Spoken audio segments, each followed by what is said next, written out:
everybody, welcome back to our origami lesson. Today we're going to try to make this little thing.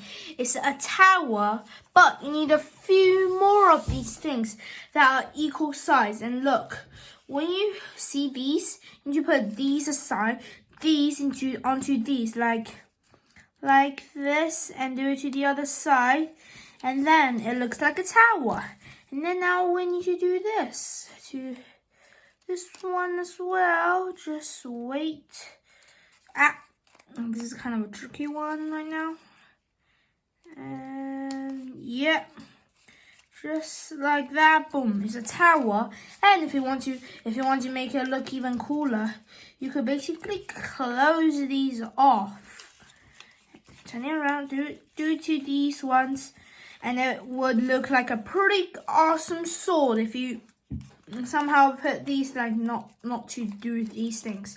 It'll be a good tower and a sword. So let's get started. To make this tower / sword, you need 1 piece of square paper, and now you need to make a pyramid base, which is sides thing, which is some side folds. And if you're really good at origami, you could basically pop it up, but I suggest not to do it right now because and then the other side for the side ones. And you always need to do this to be able to see the lines and to make it good and solid. Good and steady, like this. This. Do something like this.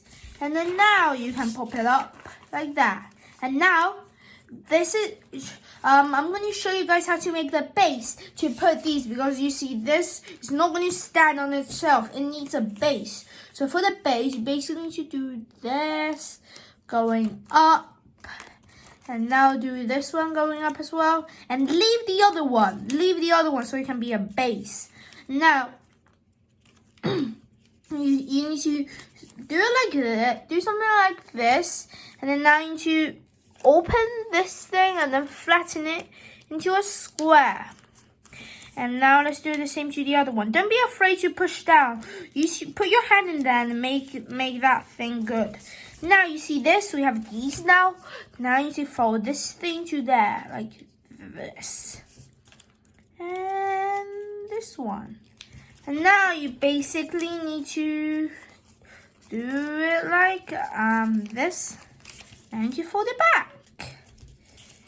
Fold it back. Fold it back like that. And now we just need to see these two. See these two things. You need to pull them out and flatten these things down. And it is a base now. Now if we put this thing,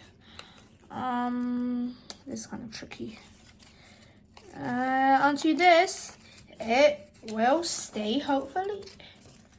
Okay, remember, yeah, there we go. It's really looking pretty cool, but we need to finish the pattern with one more like that. And I'm going to show you guys. You basically need to do this. Now I'm going to show you how to puff it up like this. Like this. See, you get something like this, but then if you do squeeze it in, it will look fine. Just like that. Now you need to do this. Hold it down. Do the other one. It's pretty simple. Now you need to do what we did, but not leave that other triangle out like that. Okay. Now just like that. Here we go. Here we go. And now it's looking like a square, but you need to do this now. Puff it down. Puff it down. Puff it down. And now for the last one, puff it down. Good. Now you just need to do this. Do this. Do this. And then now do that. Now you need to do something like this, and this is the plain side. To make it both the plain side, now you can turn it not plain anymore. Yay! Now, you do this, and now you that, and now fold it like that. Ta-da! We are finishing off the tower, and just like that. Wait, by the way, I found an easy way to put them together. You basically need to go on this side of it. You see this side of it? Wait. You basically need to put this on this side of it as well. That's just. Now you just need to put it through like that. Pretty easy. But you need to make sure those two triangles goes into there. Now you just need to turn it back now. Hopefully it will stay. And I'm not sure if this 5-tower height will stay like this. Please stay. Yeah, there we go. It's a stay tower. And I hope you guys enjoyed the video. If you did, hit that subscribe button and that like button. And I'll see you in the next round.